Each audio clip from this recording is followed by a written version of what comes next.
everyone! Welcome back to my channel. This is Pinay Mom in South Korea. We're going to make kimchi today. It's kimjang dito sa farm. Nag-prepare na ng mga ingredients ang aking mga binan. Maya-maya, gagawa na kami ng kimchi together. Samahan nyo kami ngayong araw na to. Parang every year natin ginagawa to, netizens, no? Sana makapagdala ako ng kimchi from the farm para matry nyo din. Magdadala ako next time, promise. Ipapatahin ko sa inyo. Anyway, dyan lang kayo. Samahan nyo kami ngayong araw na to, ha?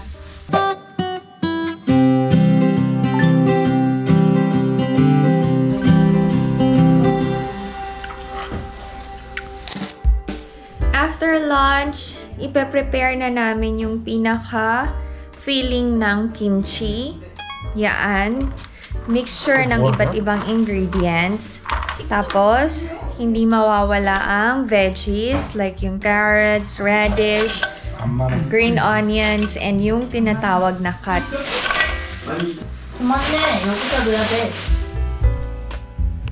Mix all together lang. Si Abozi, sobrang lakas talaga ng kamay niya. So, until now, siya pa rin ang gumagawa niyan.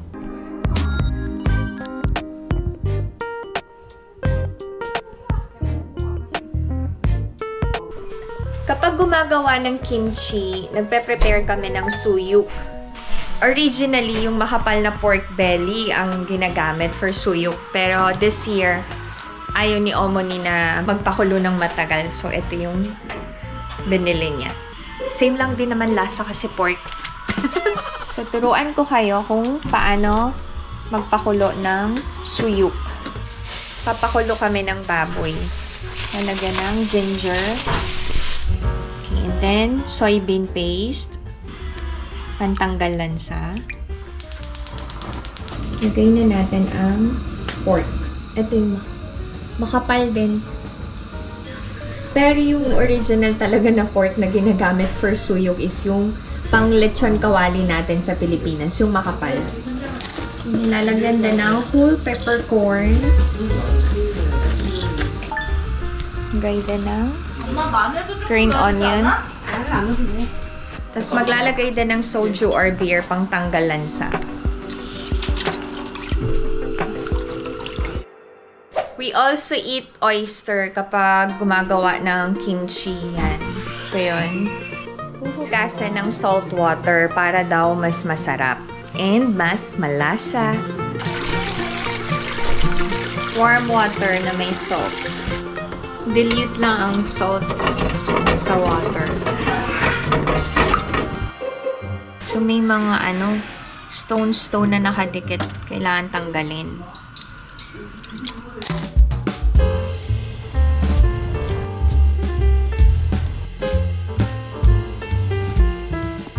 Nagme-mix na ng soup.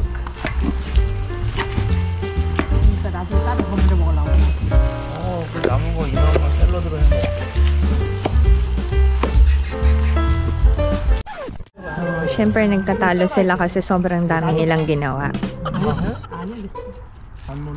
Okay, this is Jot, pinakaalamang ng Korea.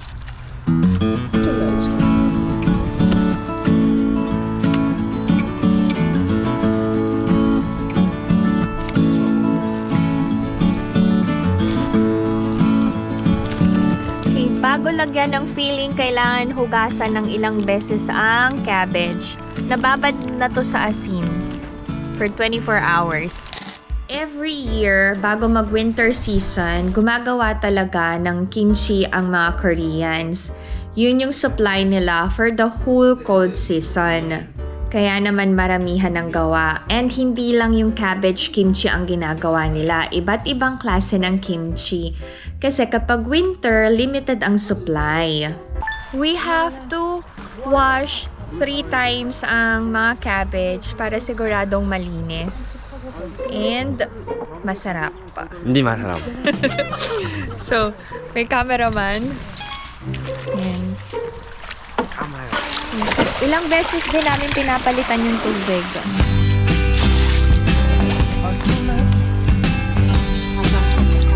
Okay, ito tinatanggal para malinis tignan.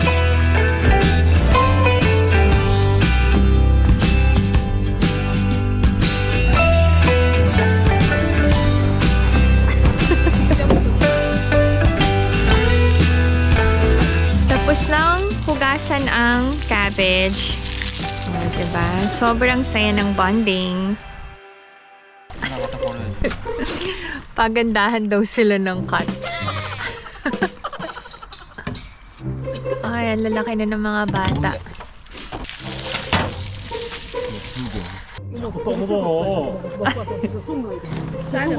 괜찮아. 내가 빨리 먹었는데. We're gonna eat meat. 빨리.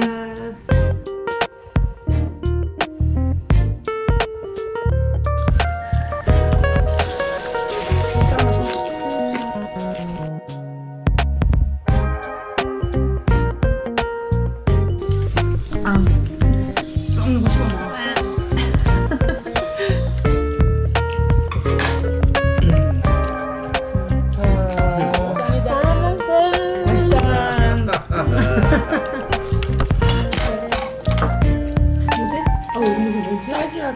After kumain ng meat, gagawa na kami ng kimchi. Usually naman, kumakain ng meat after gumawa ng kimchi. Pero this year na iba. Let's go. Maglalagay na ng filling. Okay.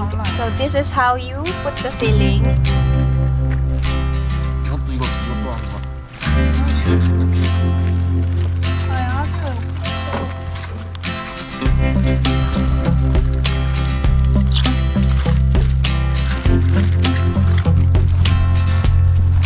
Na-enjoy ko talaga ang kimchang or ang kimchi making day kasi nag-gather kami and nag-enjoy kaming gumawa ng kimchi together. Over the years, malaki na din ang pagbabago namin sa paggawa ng kimchi kasi hindi na ganun karami yung ginagawa. Unlike nung bagong dating ako dito, ay grabe, sobrang dami.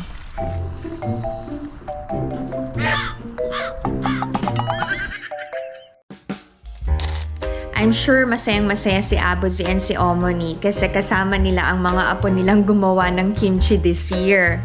Nagiging family bonding na din namin ang kimchang. 허리 아픈데? 아빠 내 거 엄청 잘했지? 너무 매울 것 같아.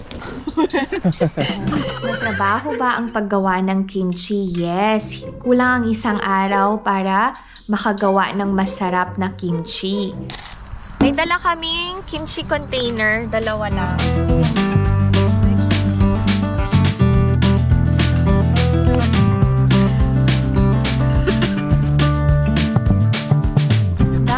Meron na kaming kimchi.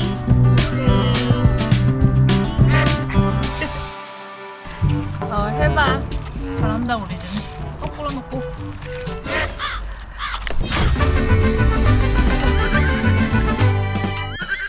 왜 거기다 빨라고? 아예?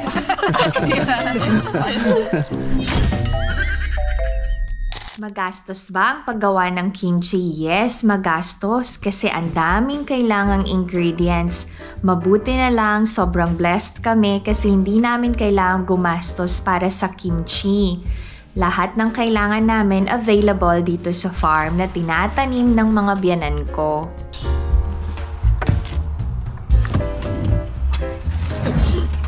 양념을 좀 많이 써.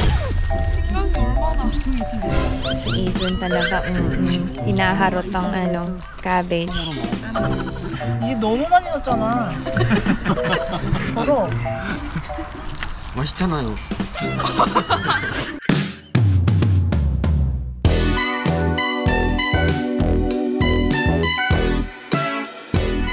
Ito yung kimchi na kakainin lang this week.